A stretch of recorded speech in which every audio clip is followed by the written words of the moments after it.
उन्हाळ्याच्या दिवसात स्वयंपाकाचा किंवा नाश्त्याचा कंटाळा येतो, तासनतास गॅसच्या समोर उभं राहवल्या जात नाही.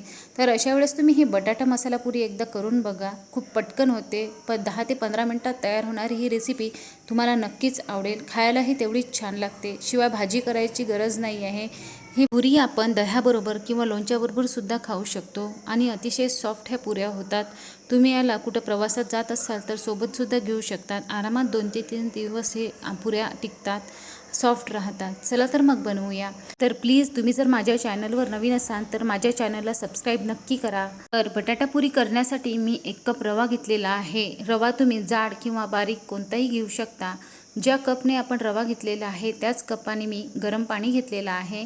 गरम पाणी जर आपण रव्यामध्ये टाकलं तर रवा छान मुरतो आणि फुगतो सुद्धा, म्हणून मी थोडं गरम पाणी घेतलेलं आहे. नंतर हे पाणी आपल्याला थोडं थोडं रव्यामध्ये टाकायचं आहे, पूर्ण एकत्र मिक्स करायचं नाही आहे.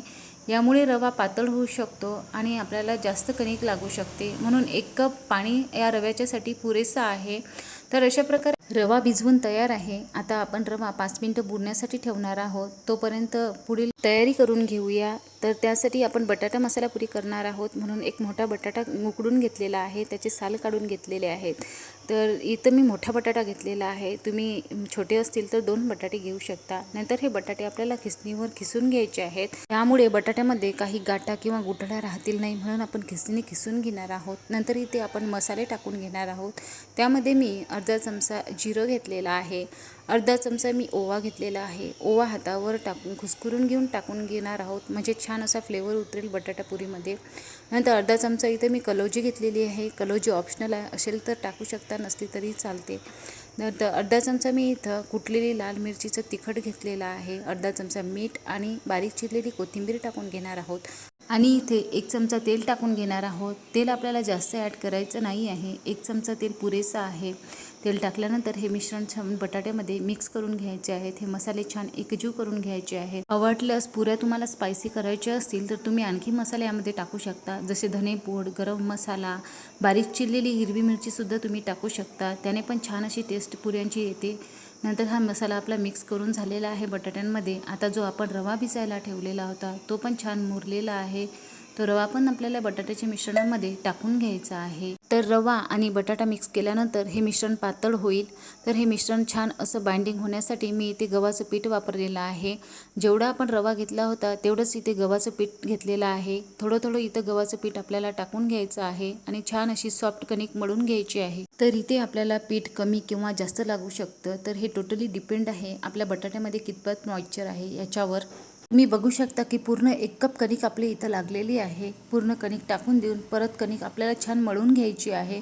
जेवढं आपण प्रमाण घेतलं होतं सर्वच प्रमाण आपल्याला एकसमान लागलेलं आहे. जसं 1 कप कणिक, 1 कप रवा आणि 1 कप पाणी, हे सर्व समप्रमाणात आपल्याला प्रमाण लागलेलं आहे.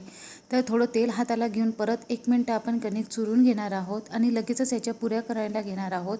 जर इथे जास्त कणिक आपल्याला मुरू द्यायची नाही आहे. जेवढ्या लवकर पुऱ्या करता येतील तेवढ्या लवकर आपल्याला पुऱ्या करायच्या आहेत, कारण यामध्ये आपण बटाटा मिक्स केलेला आहे. बटाट्याला पटकन मॉइश्चर सुटते, म्हणून कणिक पातळ होण्याची शक्यता असते आणि पुऱ्या चिकटू शकतात. आता आपण कढईमध्ये तेल गरम करून घेणार आहोत. आता पुऱ्या लाटण्यासाठी छोटे छोटे कणकेचे गोळे तयार करून घेऊ. असे गोळे जर करून ठेवले तर पुऱ्या लाटायला खूप कमी वेळ लागतो, पटकन पुऱ्या लाटल्या जातात. तर आता आपण या गोळ्यांच्या पुऱ्या लाटून घेणार आहोत. त्यासाठी पहिले पोळपाटावर थोडी कणिक टाकून घेतलेली आहे, म्हणजे पुरी चिकटणार नाही. तर तुम्ही तेलाने सुद्धा ही पुरी लाटू शकता. पुरी लाटताना आपल्याला याची जाड पुरी तयार करायची आहे. ज्याप्रमाणे आपण भटुरेच्या पुऱ्या करतो त्याचप्रमाणे आपल्याला याच्या पुऱ्या लाटून घ्यायच्या आहेत. तर तुम्ही बघू शकता की मी थोडीशी जाड आणि मोठी अशी पुरी लाटलेली आहे. आता आपण ही पुरी तेलातून तळून घेणार आहोत. हे आपल्याला एक गोष्ट लक्षात ठेवायची आहे की जेव्हा आपण पुऱ्या टाकून तळण्यासाठी तेलामध्ये, तेव्हा तेल चांगलं गरम असायला हवं. नंतर गॅस आपल्याला मीडियम टू हाय ठेवून पुऱ्या तळून घ्यायच्या आहेत. जर तेल चांगलं गरम असेल ना, ते पुऱ्या पटकन तळल्या जातात आणि छान टम्म फुगतात. तर तुम्ही बघू शकता की किती छान अशी टम्म फुगलेली पुरी तयार झालेली आहे. थोडी लाल होईपर्यंत आपण परत एकदा या पुरीला परतून घेणार आहोत. तर तुम्ही बघू शकता किती छान असा कलर आलेला आहे. आता आपण ह्या पुरीला एका प्लेटमध्ये काढून घेणार आहोत.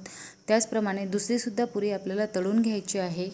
तर तुम्ही बघू शकता ही पण पुरी छान फुग्यासारखी टम्म अशी फुगलेली आहे. तर इथे फक्त आपल्याला एक गोष्ट लक्षात ठेवायला हवी की पुरी तळताना आपल्याला तेल चांगलं गरम करायला हवं आणि पुरी आपल्याला जाडच ठेवायची आहे, म्हणजे छान फुगलेल्या टम्म अशा पुऱ्या तयार होतील. तर अशा प्रकारे आपल्या सर्व बटाटा मसाल्याच्या पुऱ्या तयार आहेत. तर तुम्ही बघू शकता की किती छान अशा त्या टम्म फुगलेल्या आहेत, छान कलर पण आलेले आहेत, खायला पण तेवढ्याच छान आणि टेस्टी लागतात. तर आता आपण याला सर्व करणार आहोत. तर सर्व करताना इथे मी दह्यासोबत आणि लोणच्यासोबत सर्व केलेलं आहे. ह्या दह्यासोबत आणि लोणच्यासोबत खायला सुद्धा खूप छान लागतात. अतिशय सॉफ्ट झालेले आहेत, तुम्ही बघू शकता, आणि खूप कमी वेळात तयार होतात, म्हणजे 10 ते 12 मिनिटात ह्या पुऱ्या तयार होतात. खायलाही खूप टेस्टी लागतात. तर तुम्हाला ही बटाटा मसाला पुरी कशी वाटली ते नक्की सांगा. माझ्या चॅनलला लाईक आणि सबस्क्राईब नक्की करा. धन्यवाद.